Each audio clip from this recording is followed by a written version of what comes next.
Jadi kalau wudu pakai wawunya pakai doma, wudu itu artinya adalah tata cara, itu berkaitan dengan amaliyah wudu.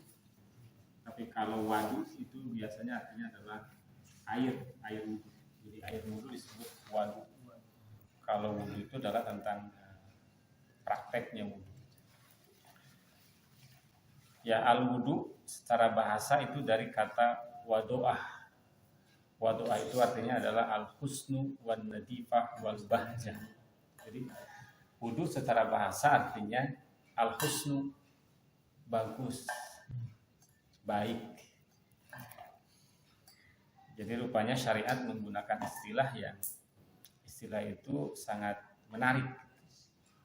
Yang kedua an-nadifah, bersih. Jadi wudu bicara tentang bersih. Dan yang ketiga al-bahjah. Bahjah itu artinya cakep gitu ya. Kaset, cantik, itu bahjah. Itu arti wudu secara bahasa. Sehingga dari sisi bahasa saja dikesankan wudu itu adalah hal-hal yang baik gitu. Jadi tidak berarti orang kemudian alergi dengan wudu, karena wudu itu adalah sesuatu yang baik dilihat bahkan dari sisi bahasa.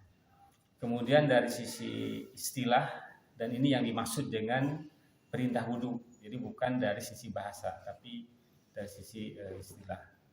Artinya jangan kemudian orang tidak mau berwudu karena ges kaset gitu. Saya mau ges kaset. Atau orang saya udah bersih, sudah pakai make up, sudah pakai ini. Nah itu memang kalau wudu dalam arti bahasa memang seperti itu. Tapi kalau ada perintah wudu, misalkan kalau mau sholat harus berwudu, nah bukan ngasep gitu ya, tapi berwudu dalam arti, nah itu ada tata cara, ada cara-cara yang sudah ditetapkan. Nah maka para ulama ada beberapa definisi, misalkan salah satunya Al-Jurjani misalkan memberikan definisi, wudu itu adalah isolul ma'i ilal a'dha'il arba'ah ma'aniyah. Jadi wudu itu adalah meratakan air ke seluruh atau ke anggota badan yang 4 ma'aniyah disertai dengan niat. Itu kata Al-Jurjani. Jadi wudu meratakan air ke anggota badan yang 4 disertai dengan niat. Yang dimaksud dengan anggota badan 4 itu berdasarkan ayat Al-Quran. Karena memang di dalam Al-Quran disebut hanya 4. Faksilu wujuhakum, wajah, wa aidiyakum ilal marafiq, tangan sampai sikut, wamsahu birusikum, kepala, dan arjulakum, kaki. Nah itu jadi 4 yang disebut dalam Al-Quran. Nah sehingga disebut-sebut bahwa yang 4 ini menjadi rukun dalam berwudu. Sehingga kalau dalam berwudu tidak melibatkan yang 4 yang disebut dalam Al-Quran, maka wudunya dianggap tidak sah karena itu disebut rukun. Nah nanti ditambah lagi dengan istilah niat, kemudian yang terakhirnya ada namanya tartib gitu.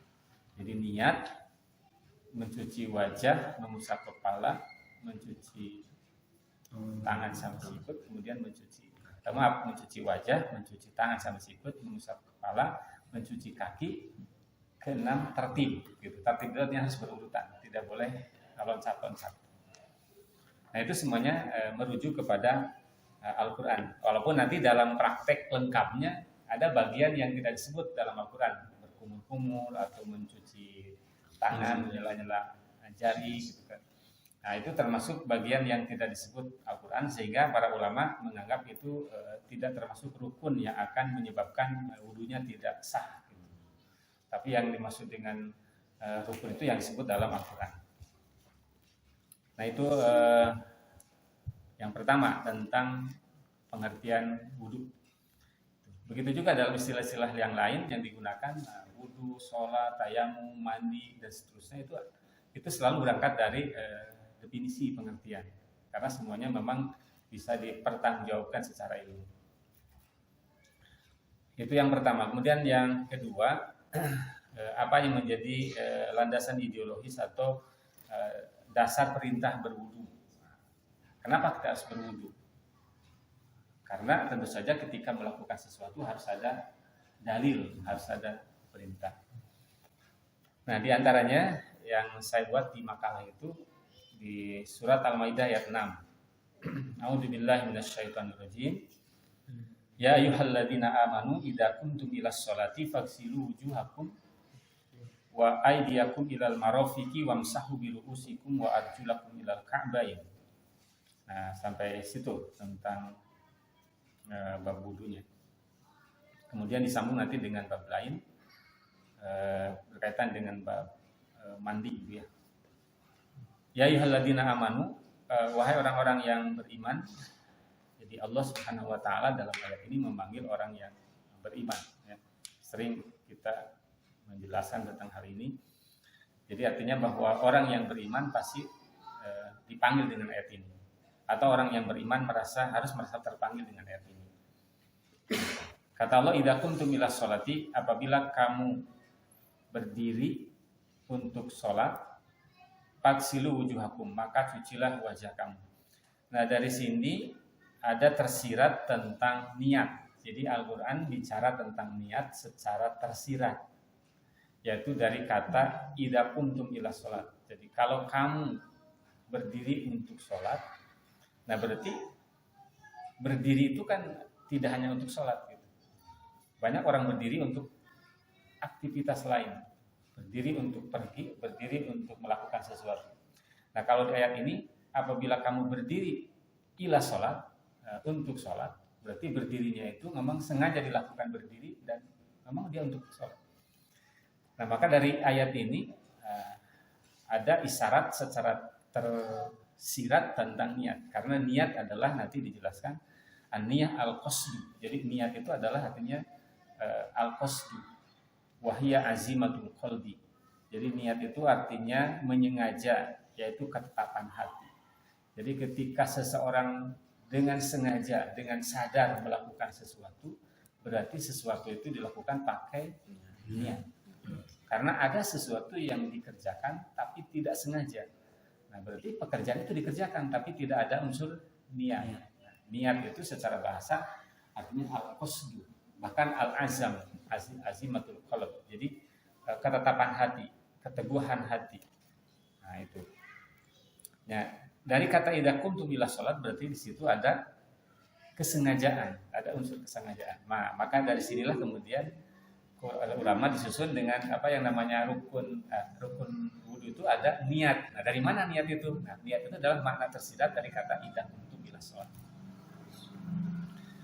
Faghsilu wujuhakum, maka cucilah wajah, cuci tangan sampai sikut, kemudian usap kepala gitu. Ini dalam Al-Quran memang tidak secara detail gitu ya, usap kepala. Nah maka dari sini nanti ada ruang di mana orang kemudian berbeda pendapat tentang misalkan mengusap kepala. Itu kan kalau kita perhatikan di masyarakat, apalagi kalau sempat nanti nongkrong di tempat wudhu, kemudian kita amati orang berwudhu itu kan pasti ya ada beda-beda misalkan dalam wudhu itu, apalagi di tempat umum.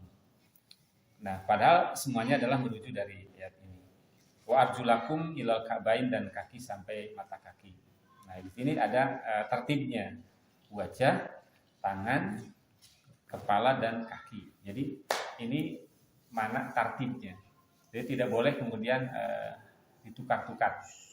Nah, tentu saja bagi kita yang sudah terbiasa berwudu, mudah-mudahan ini menjadi bagian penting yang harus kita pahami. Jadi ternyata kita berwudu seperti ini, tertib seperti ini, bukan kita meragukan dengan apa yang kita lakukan.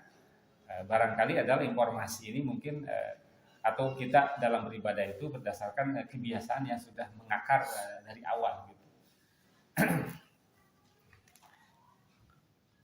Nah ini tentang ayat.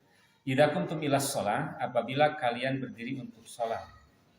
Nah, kalau kamu mau sholat, ini juga kan nanti akan melahirkan pendapat. Apakah kuntum itu maksudnya telah sholat atau akan sholat misalkan? Jadi ini juga kan ada.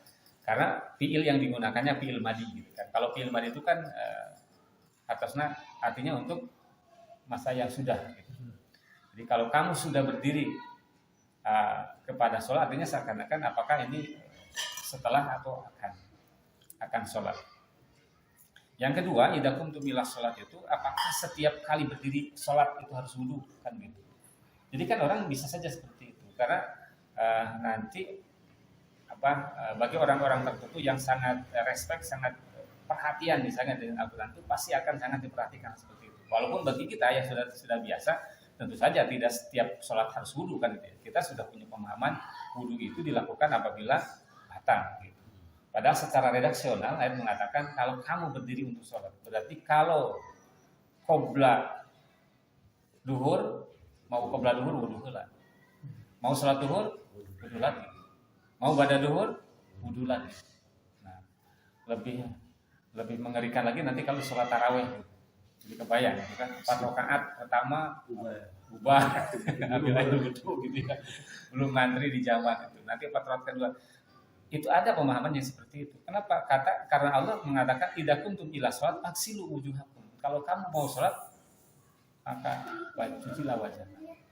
Apakah salah orang berpendapat seperti ini? Kan tentu saja tidak salah dalam arti memang ada dalil. Walaupun nanti kita cari sebenarnya apakah seperti itu memahaminya gitu. Kalau memahami ayat seperti itu.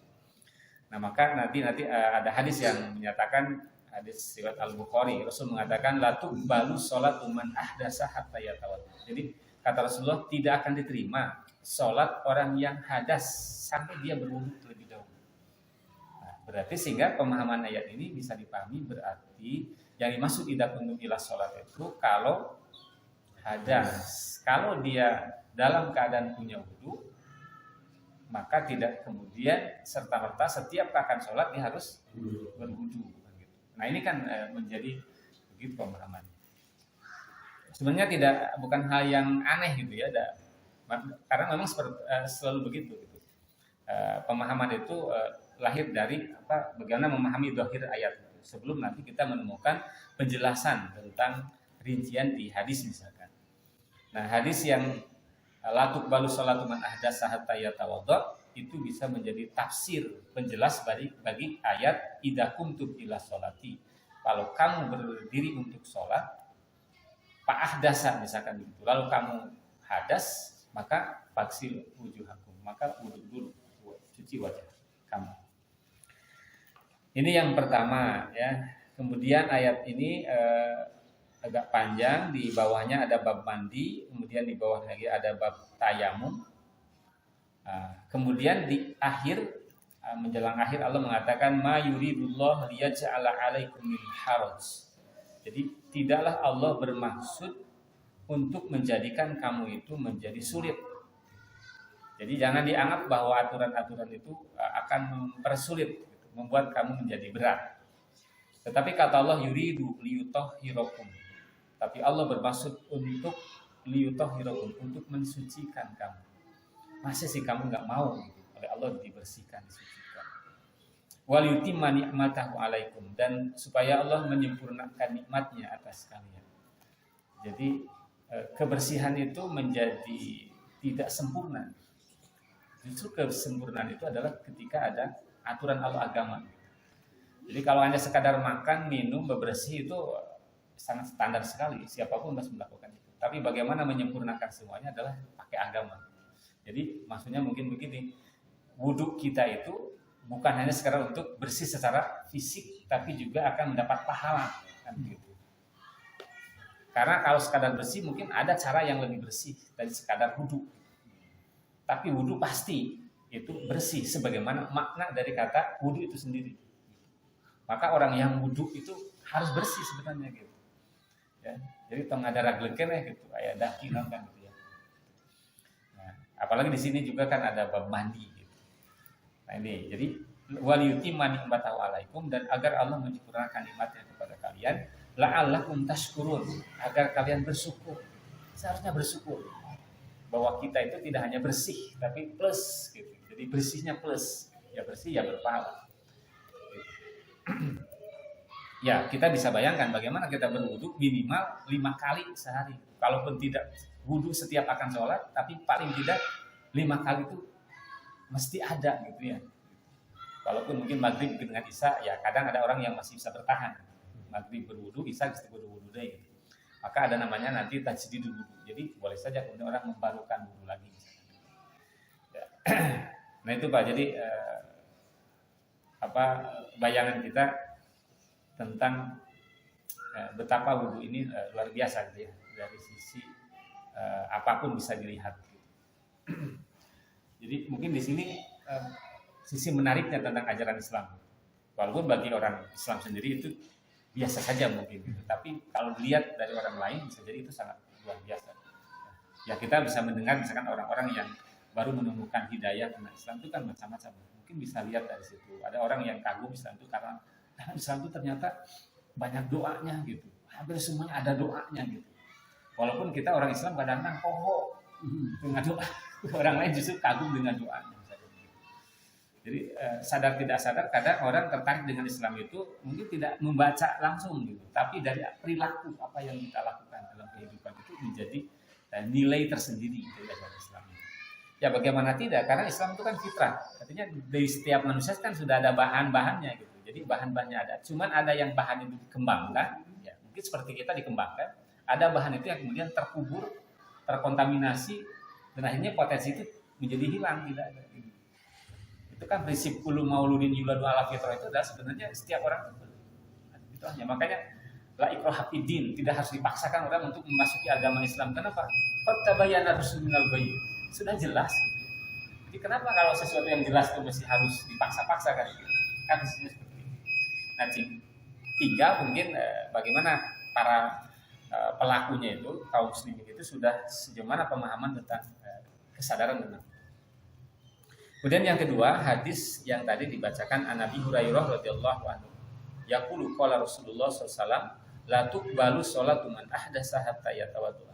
Jadi tidak akan diterima salat seseorang yang hadas sehingga dia wudu terlebih dahulu. Itu hadis riwayat Al-Bukhari. Nah, paling tidak dua ayat ini atau satu hadis ini menjadi dasar perintah berwudu. Jadi kita berwudu karena diperintahkan oleh Allah dalam Al-Quran, diperintahkan juga oleh Rasul di dalam hadis. Kemudian yang kedua tentang apa? Dianjurkan menggosok gigi. Ya, dianjurkan menggosok gigi sebelum wudu. Nah ini memang bukan bagian dari rukun wudu, gitu ya, bukan bagian rukun wudu. Artinya tidak menjadikan wudunya itu tidak sah, gitu. Tapi ini sifatnya anjuran. Nah anjuran ini berdasarkan sabda Rasulullah SAW mengatakan laula an asyqa ala ummati la amartu bisiwak inda kulli wudu. Di hadis lain ada inda kulli salat. Ya, kalaulah tidak memberatkan atas umatku la amartu pasti. Nah, itu menggunakan kata pasti. La amartu pasti atau sungguh aku akan perintahkan mereka untuk bersiwak inda kulli wudu setiap kali berwudu. Jadi setiap kali berwudu maka bersiwak. Siwak itu adalah ya membersihkan gigi, musik gigi. Nah, nanti berkembang mungkin dari sini ada orang sebagian memahami siwak ya dengan siwak sebagaimana asalnya juga pakai siwak. Siwak itu ya pakai pohon itunya, pohon tertentu yang memang digunakan dari dulu pohon tersebut. Jadi tidak sembarangan. Jadi tidak bisa siwak pakai tanggal kalapa misalnya. Jadi ada pohon ya mungkin ya ketika itu pohon itu yang ditemukan dan yang pas mungkin yang digunakan. Kemudian terus berkembang sehingga nanti ada yang memahami hadis ini secara tekstual, ada juga yang secara kontekstual. Jadi secara tekstual artinya ya teksnya dipahami. Kalau teksnya siwak dan siwak itu dalam konteksnya seperti itu ya itu yang digunakan. Tapi ada yang kontekstual dalam arti dia memahami bukan persoalan benda barang apa yang digunakan, tapi kan prinsipnya adalah substansinya adalah bersihnya. Nah, kalau konteks sekarang mungkin dengan sikat gigi, pakai pasta gigi itu lebih mudah, lebih praktis karena ada desain tertentu. Nah, terlepas nanti orang kemudian berbicara tentang manfaat siwak, kemudian ada apa di balik tentang siwak, pasti itu ada. Karena kita sejak awal sudah punya prinsip tidak ada sesuatu yang diajarkan oleh Rasul pasti mengandung kebaikan dan mengandung pahala kalau dilakukan. Nah, tapi nanti ada juga yang sifatnya itu ada yang tadi, ada yang teksnya, ada yang substansinya. Nah, mungkin kalau siwak lebih praktis mungkin itu ya, lebih daya jangkaunya mungkin lebih beda dengan yang siwak itu. Jadi bahkan sudah didesain misalkan bagaimana konstruksi giginya seperti apa, mulut manusia seperti apa, mungkin terus dipelajari gitu. Walaupun motifnya bisa jadi mungkin bisnis dan seterusnya, tapi paling tidak kan berkembang. Nah itu Pak, jadi Rasul sangat menganjurkan, walaupun ini tidak menjadi wajib, tapi kalau lihat dari secara redaksinya itu menunjukkan sangat dianjurkan untuk melakukan itu. Ya kalau memungkinkan, itu Pak, menggosok gigi sebelum wudhu. Kemudian berikutnya tentang tata cara ya, makanya tata cara berwudhu itu awali dengan niat dalam hati itu, yang kedua berkumur-kumur sambil menghirup air ke hidung dengan satu tangan. Niat yang kedua bukan itu ya. Yang kedua membaca basmalah. Yang ketiga mencuci telapak tangan dan menyela-nyela di antara jari tangan. Jadi di sela-sela di antara jari tangan, gosok gitu. Kemudian yang keempat berkumur-kumur sambil menghirup air ke hidung dengan satu tangan. Nah, jadi kalau lihat dalam keterangannya memang dengan satu tangan ke mulut dan ke hidung sambil diserap gitu, dihisap sambil dihisap. Nah ada yang boleh dua tangan, itu katanya hanya untuk membantu, jadi pakai dua tangan dengan satu tangan. Memang redaksi dalam hadisnya dengan satu tangan. Kemudian mencuci kedua tangan sampai sikut. Yang kelima mencuci wajah, ya wajah dicuci. Kemudian yang keenam mencuci termasuk menyela-nyela tangan itu kan jari-jari tangan, kemudian jari-jari kaki, dan jenggot ya, kalau ada yang jenggotnya. Sela-sela masih langsung ya, dikeramasi. Kalau di perut Pak. Kamu ada jenggot pas-pasan kan? Ya itu sela-sela gitu ya. Berkumur-kumur sambil menghirup air. Nah, ini yang kadang-kadang sebagian belum terbiasa. Kemudian mencuci wajah, mencuci kedua tangan sampai sikut. Nah ini nanti dalam hadis itu ada penjelasan dilebihkan. Jadi malah dianjurkan untuk dilebihkan. Jadi kalau di sikut itu di sini berarti dilebihkan di atas. Itu dianjurkan. Ya. Kenapa? Karena memang kurang nggak boleh. Nanti bahkan ada ancaman orang yang wudunya itu kurang. Makanya dalam hal ini Rasul menganjurkan. Manis satu aminkum ayyutila burrotahuan ya. Jadi ingin memanjangkan cahayanya. Karena nanti pada hari kiamat itu akan, kata Rasulullah, akan bercahaya orang-orang yang berwudu. Kemudian mengusap kepala dan kedua telinga. Nah ini ada rinciannya. Jadi yang masuk mengusap kepala itu dari muqaddami ra'sihi gitu kan, dalam dari depan kemudian ditarik ke belakang sampai ke kofahu tengkuk, kemudian sumaraddahu kemudian dikembalikan ke depan gitu ya, makan lagi pada ke tempat semula, ke awal. Kemudian memasukkan jari telunjuk ke ini dan jempol di luar, kemudian memasuki sela-sela telinga. Jadi memang desain telinga ini seperti ini. Nah, sehingga nanti dapat terjangkau dengan ujung jari. Dengan catatan mengusap kepala itu hanya satu kali saja. Kemudian yang ke-8 mencuci kedua kaki sampai mata kaki. Nah, mata kaki ini juga hampir sama seperti sikut. Jadi persisnya di mana itu ya. Sehingga Rasul menganjurkan untuk melebihkan. Apalagi nanti ada kasus berkaitan dengan kaki ini, kan ada orang yang sedikit saja tidak terbasuh di tumitnya ya. Sehingga Rasul mengatakan langsung wailun. Wail, celaka. Wail itu bukan celaka kecil ya. Kalau lihat dalam Al-Qur'an ada wailul lil mutaffifin, ada wail itu dah nama satu lubang neraka kan. Jadi lubang neraka yang kalau gunung dimasukkan ke dalamnya itu dengan waktu yang cepat dia akan lumat dengan cepat. Jadi sangat mengerikan. Itu harus mengatakan wailul lil aqab minan nar. Celaka bagi tumit-tumit ya, karena ada orang yang ya Rasul kan dibimbing dengan wahyu, ya Rasul tahu mungkin dari walaupun kejauhan. Nah, sehingga ini menjadi perhatian para sahabat mereka dalam mencuci kaki. Memang kadang-kadang mencuci kaki itu disepelekan gitu kan ya. Jadi kalau cuci tangan masih serius, mencuci wajah masih serius, tapi kalau mencuci kaki kadang kurang serius gitu. Asal gitu kan karena saya ya diguyur, jarang orang. Padahal kalau al-ghuslu itu ya sama, kalau tangan itu dicuci ya kan tidak begitu, tidak asal gitu. Misalkan langsung pakai ember masukkan gitu kan tidak. Kalau segitu, wajah gitu itu kan tidak. Atau wajah benar begitu pun karena keras, ya kan tidak. Pasti wajah itu digosok. Gitu. Jadi kenapa kaki? Padahal kaki ini alat transportasi gitu kan kata Pak Anies itu.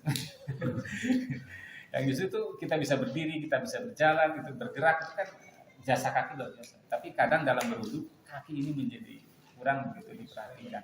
Iya, Pak Nono Bego. Ya, makanya kaki kaki dengan orang kehinaan dia. Nah, itu mencuci kedua kaki sampai mata kaki atau dianjurkan untuk lebih. Jadi ada sikut dianjurkan lebih, mata kaki dianjurkan untuk lebih mencucinya. Dan sekali lagi perhatikan dalam mencuci kaki ya. Kadang-kadang memang harus jongkok atau kakinya yang diangkat ke atas gitu ya. Jadi itu harus diperlakukan sama gitu. Karena bahasanya paksilu, cuci. Kemudian diakhiri dengan doa ya. Doanya itu doa. Dalam situ asyhadu an la ilaha illallah wahdahu la syarikalah wa asyhadu anna Muhammadan abduhu wa rasuluh.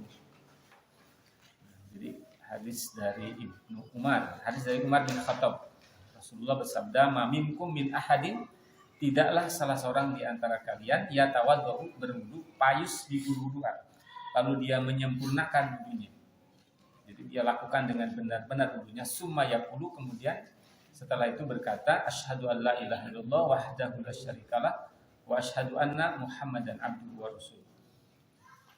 Itu doa setelah wudu. Illa futihat lahu abwaabul jannah. Ini hikmahnya, padilahnya. Jadi utamanya pasti Allah akan bukakan bagi orang tersebut abwaabul jannah, pintu-pintu surga yang 8. Jadi nanti ada 8 pintu surga dan akan dibukakan khusus bagi ahli wudu yang isbagul wudu, yang wudunya sempurna. Lalu kata Rasulullah, dia akan masuk min ayyiha sya'a. Jadi lewat pintu mana saja dia mau.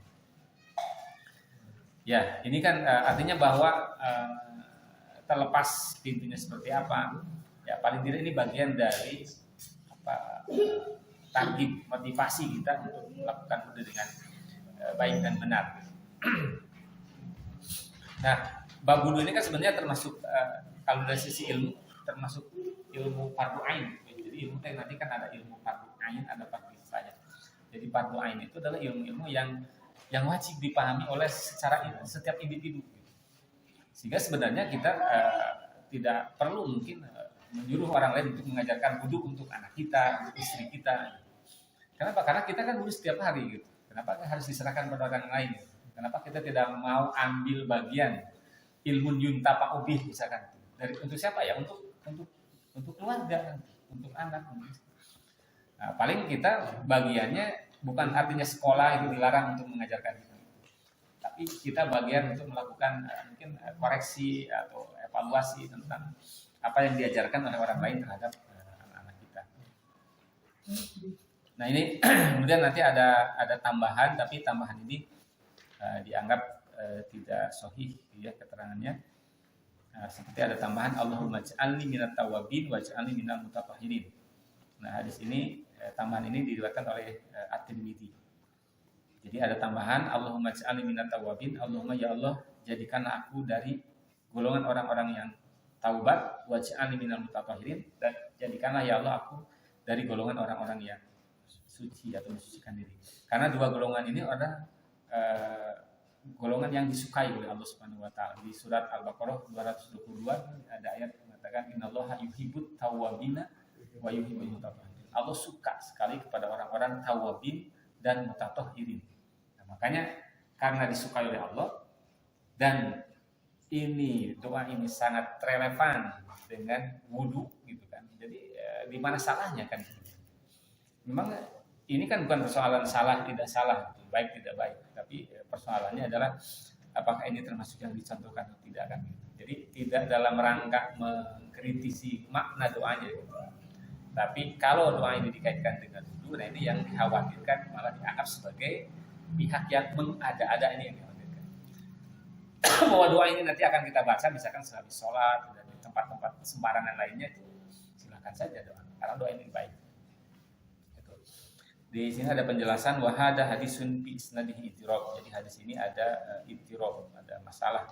Wala yasihu anin nabi dan tidak sahih dari nabi di hadzal bab kabirus syai'.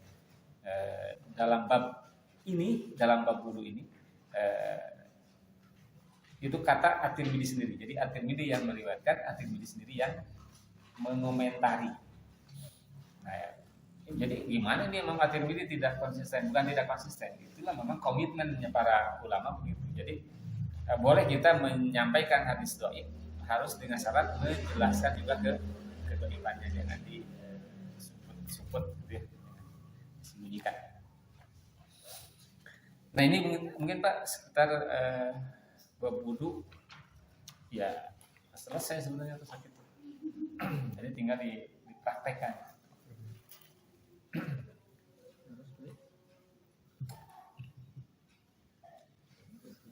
Terkait hadis yang wudu 1, 1, 2, 2, 3, 3 itu konteksnya ketika kita dua harus dua semua atau satu semua. Oh iya. Tidak ya, sebetulnya tidak harus begitu karena ada juga prakteknya itu divariasikan. Nah, 3 dengan 2 misalkan begitu.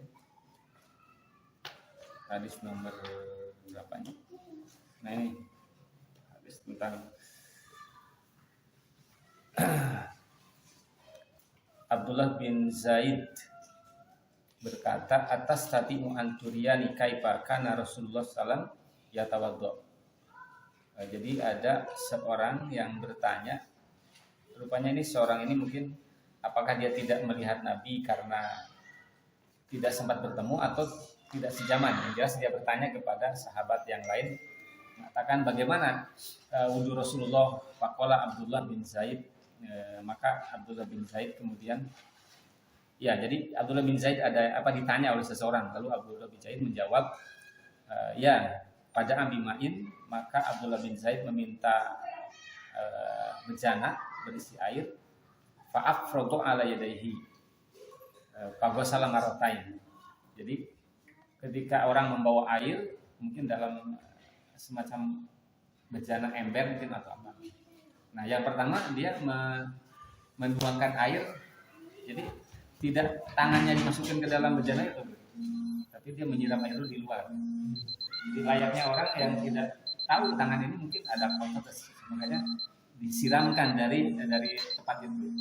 Dia marotain 2 kali, summa madmado wastan saro salasan, kemudian berkumur-kumur dan menghirup menghirup air dan istinsan mengeluarkannya salasan 3 kali, summa ghasala wajhahu salasan, kemudian dia mencuci wajahnya 3 kali, summa ghasala yadahi marotain, kemudian dia mencuci tangannya 2 kali.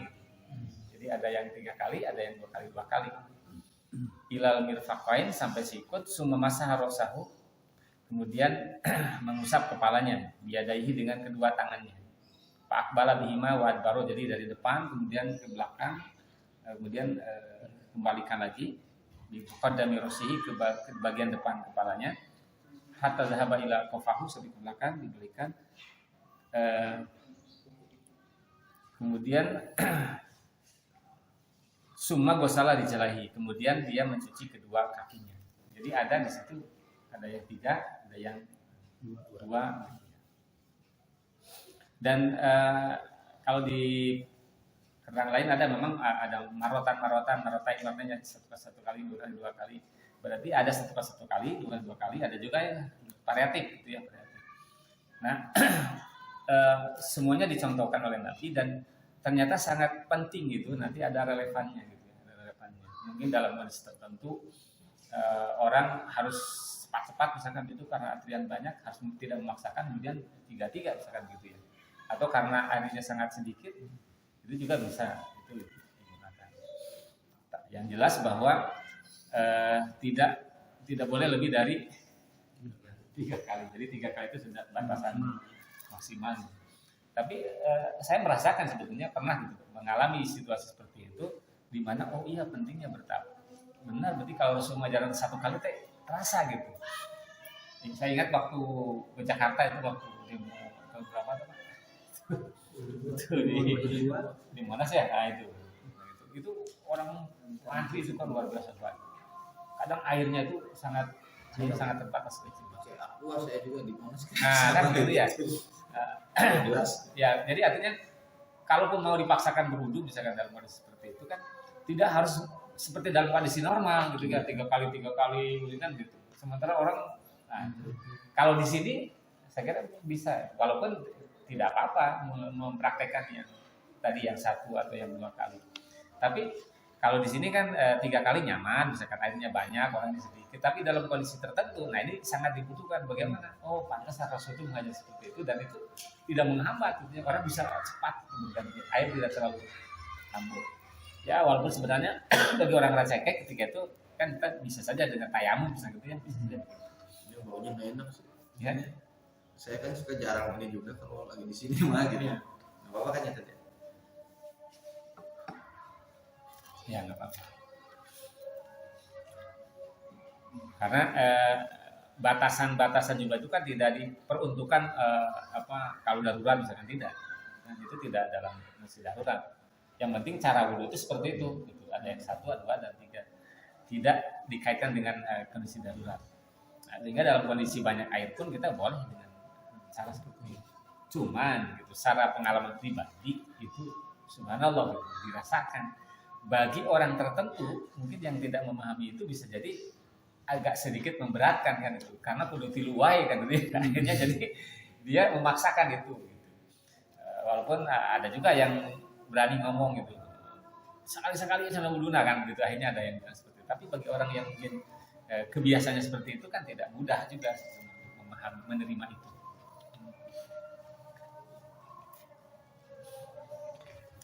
Ya itu mungkin Pak secara secara ininya tertibnya seperti itu. Walaupun nanti mungkin di antara babun ini yang paling sering atau yang paling ini paling seputar masalah apa ya? Yang sering ada beda misalnya gitu ya. Nah, seputar ya paling seputar masalah kepala ya. Nah ini ya. Untuk baca basmalah apakah 1 paket untuk guru itu katanya ada yang bilang kalau lupa baca basmalah gurunya nggak sah. Ya ada keterangan dalam ini. Kalau lupa gitu kan baca basmalah kan suka lupa. Ya. Ini kan ada hadis mengatakan la sholat liman la wudu alah wala wudu liman lam yadkur ismallah alaih. Jadi tidak sah sholatnya kalau tidak wudu. Tapi ada yang memahami la wudu'a liman la yadkur, tidak sempurna wudunya orang yang tidak basmalah. Ya, niat ya. Jadi sehingga apakah kalau tidak baca basmalah itu wudunya tidak sah? Nah, kalau melihat dari penjelasan para ulama berarti baca basmalah tidak termasuk dari rukun wudu yang menyebabkan. Nah itu seperti kalau dalam sholat doa iftitah itu tidak termasuk rukun, sehingga kalau orang tidak baca doa iftitah, kalau dia baca Fatihah masih sah sholatnya. Nah misalkan tidak sah itu berarti kan harus diulang karena dianggap tidak ada kan sholat.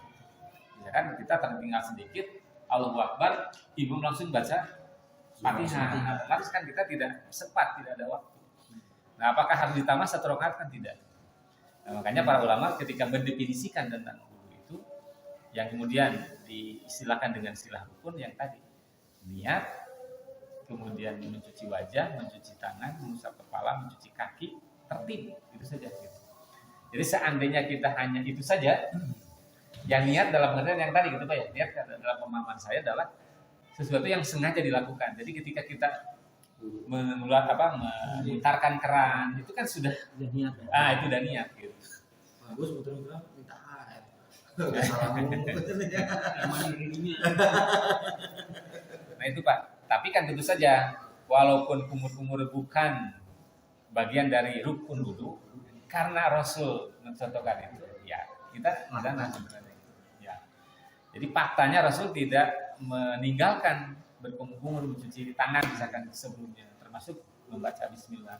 Hanya ditakdirkan lupa misalkan gitu, dengan tidak sengaja. Ditakdirkan kita tidak kumur-kumur misalkan begitu, karena ada sesuatu hal. Nah itu biasa. Kecuali tergadu wajah. Tergadu sirah.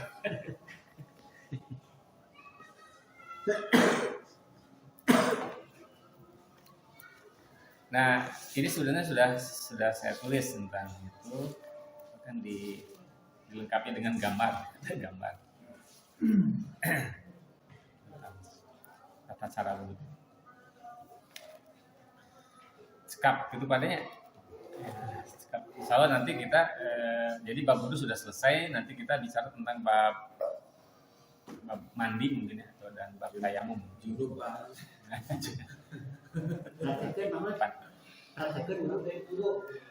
Alhamdulillahirabbil alamin, subhanakallahumma wa bihamdika asyhadu an la ilaha illa anta astaghfiruka wa atubu ilaik. Assalamualaikum warahmatullahi wabarakatuh. Waalaikumsalam warahmatullahi wabarakatuh.